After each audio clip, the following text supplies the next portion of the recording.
সম্মানিত উপস্থিতি, আমি আপনাদেরকে ধন্যবাদ জানাতে চাই। গত 7ই জানুয়ারি মহান তাদর জাতীয় সংসদ নির্বাচনে আপনাদের মূল্যবান ভোট দিয়ে আমাদের প্রিয় নেতা, প্রিয় অভিভাবক আলহাজ আমানুর রহমান খান রানা মহোদয়কে তৃতীয়বারের মতো জাতীয় সংসদ সদস্য হিসেবে নির্বাচিত করে ওই মহান সংসদে প্রেরণ করার জন্য আমি আপনাদেরকে ধন্যবাদ জানাতে চাই। গত 21শে মে উপজেলা পরিষদ নির্বাচনে আমাদের প্রিয় নেতা, আমাদের প্রিয় অভিভাবক আলহাজ আমানুর রহমান খান রানা মহোদয় যাকে সমর্থন দিয়েছিলেন, আমরা তাকে ভোট দিয়ে নির্বাচিত করে এই উপজেলা পরিষদের চেয়ারম্যান হিসেবে নির্বাচিত করেছি। এর জন্য আপনাদেরকে ধন্যবাদ জানাতে চাই। সম্মানিত উপস্থিতি, ঘাটালে আমরা এইখানে যারা বসে রয়েছি, আমরা যারা শুনছি এবং মঞ্চে যারা রয়েছেন, ঘাটালের আমাদের বর্তমান পরিস্থিতি, সাবেক পরিস্থিতি সকল কিছুই আমাদের অবগত, আমরা সকলেই কম বেশি জানি।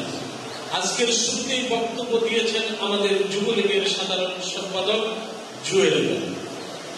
আমি মনে করেছিলাম তার বক্তব্য ধার অন্যদিকে যাবে আজকে, কিন্তু আমার এতটুকুই আমি আশ্বস্ত হয়েছি তার বক্তব্য অনুসারে যে সে এই ব্যবসায়ী সমিতির ইতিহাস, পূর্ব ইতিহাসটুকু, যে সত্য ইতিহাসটুকু আমাদের অনেকের জানা ছিল না, সেই তিনি তুলে ধরেছেন। এর জন্য তাদেরকে ধন্যবাদ জানাই। সম্মানিত উপস্থিতি, আপনারা ত্রিবার্ষিক সম্মেলন করছেন, আজকের বক্তব্যের মধ্যে চলে আসছেন আগামীতে গণতান্ত্রিক পদ্ধতিতে নির্বাচন আপনারা চাচ্ছেন, গণতান্ত্রিক পদ্ধতিতে নির্বাচিত হবে আগামী 3 বছরের জন্য আরেকটা প্যানেল। সেই হিসাবে এইখানে এমপি মহোদয়কে অনুরোধ করেছেন আপনারা আহ্বায়ক কমিটি করে দেওয়ার জন্য। সম্মান আমরা দিলে সম্মান আমরা পাবো। অনুরূপ আমার বেলায় যায়, আপনার বেলায়ও তাই। কিন্তু সেই হিসাবে আমি বলতে চাই, আমানুর রহমান খান রানা মহোদয়কে সকল এমন কোন ষড়যন্ত্র টাঙ্গাইলে হয় নাই যে 7ই জানুয়ারি নির্বাচনে তাকে পরাজিত করার জন্য।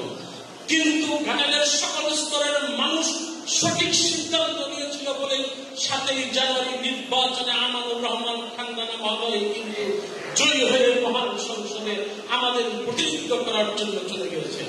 সম্মানিত উপস্থিতি, ঘাটাইল বণিক সমিতির নির্বাচন হবে, আহ্বায়ক কমিটি হবে, সেইখানে অবশ্যই আমাদের প্রিয় অভিভাবক, আমার আপনার সকল স্তরের মানুষের নেতা এবং ঘাটালের সর্বস্তরের মানুষের জনপ্রতিনিধি আমাদের প্রিয় অভিভাবক আলহাজ আমানুর রহমান খান রানা মহোদয়ের সাথে আমি অনুরোধ করব, বিনয়ের সাথে পরামর্শক্রমে পর্যায়ক্রমে আপনারা এগিয়ে যান।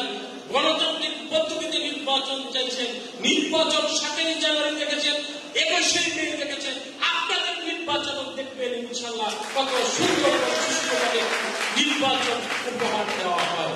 সেই হিসাবে আমার প্রিয় নেতা, প্রিয় অভিভাবক অনুরোধ করব, আপনাকে যেহেতু অনুরোধ করা হয়েছে এইখানে একটি আহ্বায়ক কমিটি করে দেওয়ার জন্য অবশ্যই সুন্দর তাদের সাথে পরামর্শ করবে, সুন্দর একটি সুষ্ঠু আহ্বায়ক কমিটি করে দিবেন, বিতর্কের ঊর্ধ্বে যেন তারা থাকে।